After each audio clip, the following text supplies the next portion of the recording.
Welcome to the Intentional Father Podcast, where us fathers parent our children, not by accident, but with intent.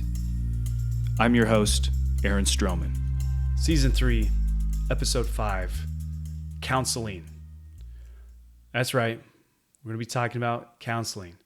If you are a father going through divorce, getting a divorce, just got divorced, you need to be seeing a counselor.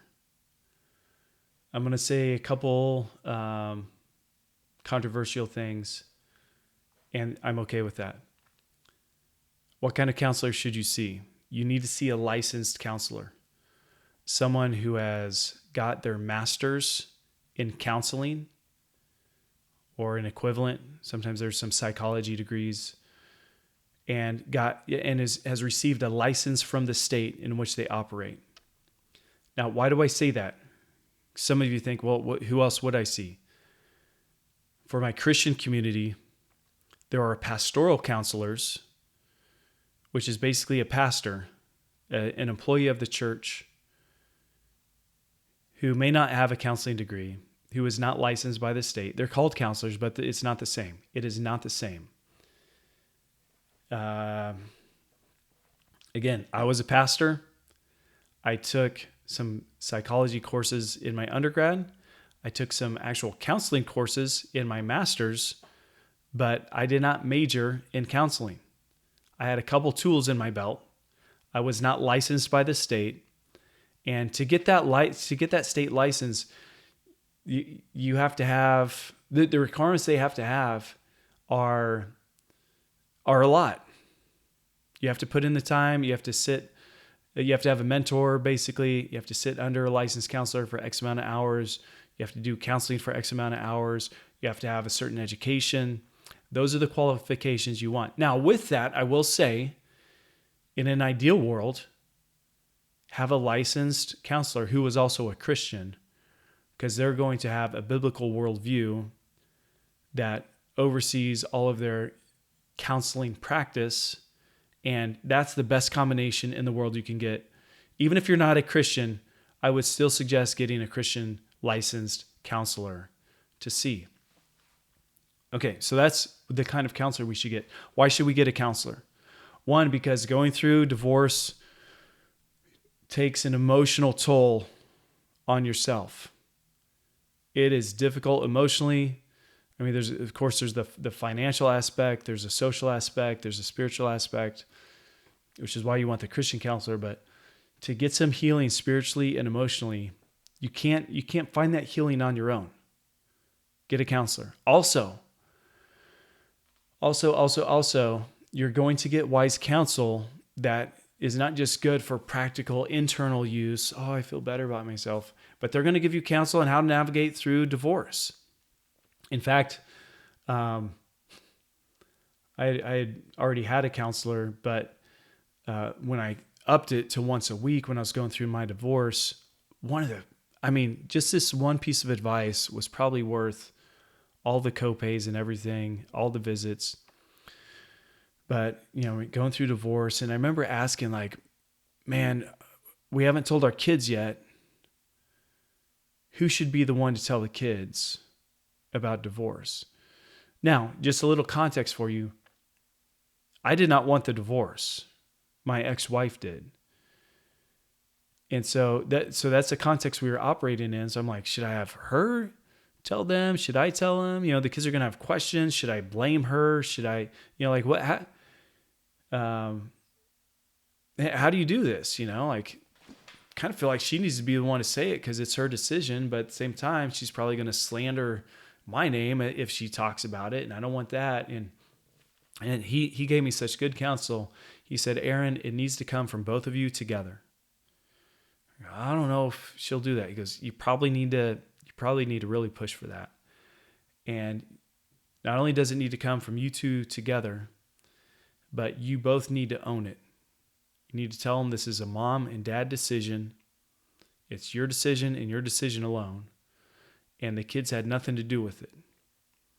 The reason for this is if kids think that it is their fault mom and dad got divorced, then they think there's something they can do to fix it and reunite mom and dad, because kids want mom and dad to be together.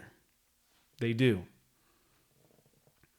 But if kids try to remedy the situation and get mom and dad to be together, they try to behave in a way to get the relationship restored, they're going to fail, and they're going to put that on their own shoulders and feel like failures themselves.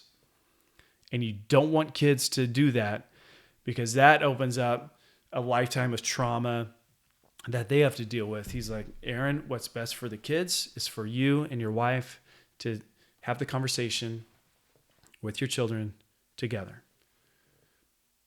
Okay.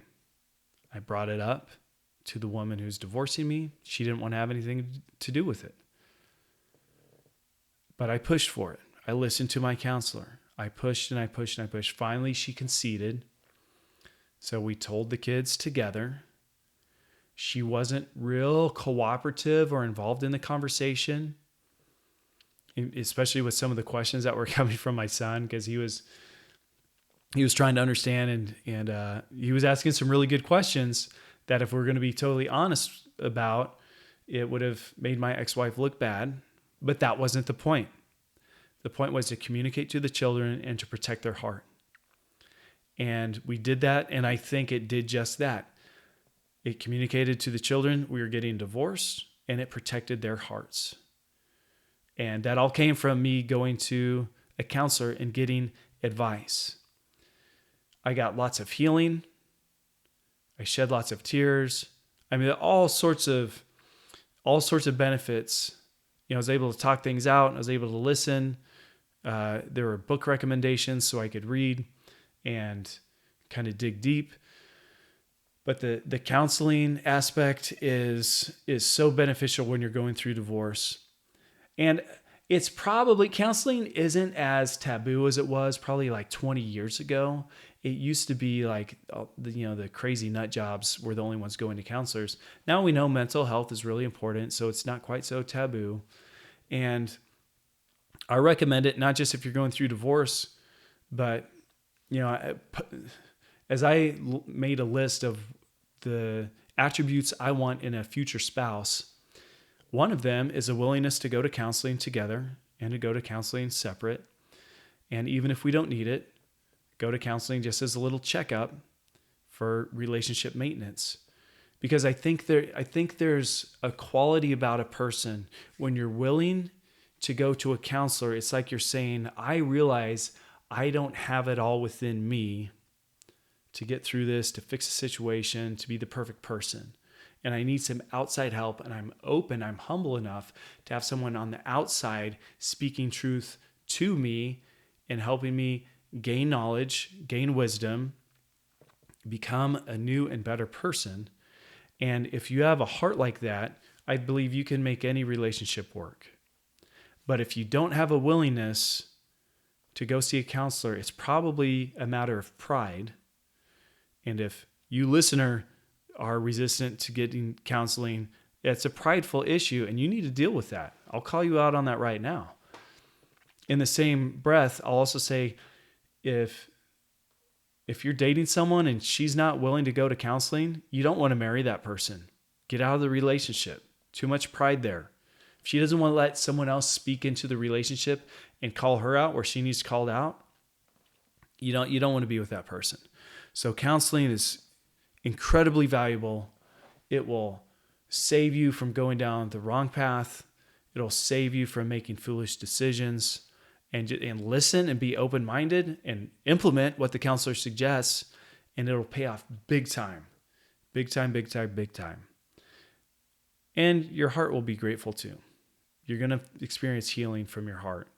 So that's my encouragement for you today. Find a good counselor, a qualified counselor. If you're listening to this and you're a pastoral counselor, don't be offended. Just know that you aren't licensed and you don't have the skill sets that someone else does. You have a unique skill set. Okay, so I'm not trying to dog pastors. I just don't think they're great counselors. They're great preachers. They're great pastors. They're not counselors. Those are two different things. So just know what you're looking for. It's going to cost some money. It's worth the investment. So make the investment. I hope this has been an encouragement to you. God bless. We'll see you on the next episode.